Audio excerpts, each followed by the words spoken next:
Good day. My name is Roland Jones, and I'm a council member with the Institute of Chartered Accountants of Barbados, or ICAB for short, and chair of its legislation committee. Welcome back to Talking Business with ICAB. Today, we want to discuss the new legislation to create Business Barbados, formerly the Corporate Affairs and Intellectual Property Office, or CIPO, and what to expect. For many years, CIPO has played an integral role in Barbados' business ecosystem, handling most things such as company incorporations, annual returns, dissolutions, and intellectual property filings.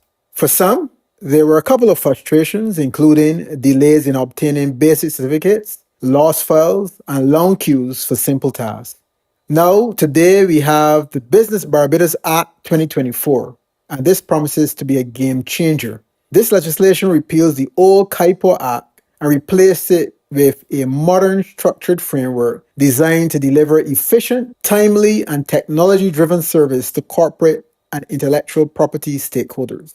Under this new act, Business Barbados becomes a fully incorporated body led by a governing board with a chair who provides strategic oversight and a registrar and director of intellectual property, both of whom operate independently in carrying out their statutory functions. The act, among other things, mandates the development of a corporate business plan and the establishment of service benchmarks. The retention by this entity of all fees collected creates a self-sustainable model which will allow for reinvestment in critical areas like staff training, digital infrastructure, and customer services systems. So, what should practitioners and investors like us expect? First, a renewed commitment to accountability and transparency.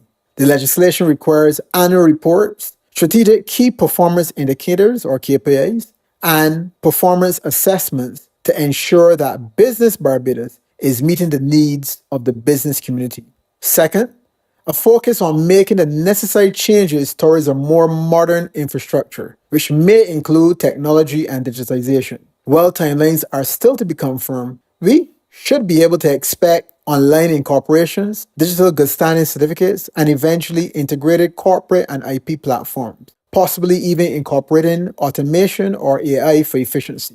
And third, stakeholder engagement. The new board is empowered to foster public-private partnerships, collaborate with industry bodies like ICAB, and promote innovation through engagement with both local and international experts. But of course, transforming a public registry is no easy task. There are still questions around timelines, data integrity, and how to ensure a seamless transition from the old to the new. That's why we're hosting a very special conversation next month.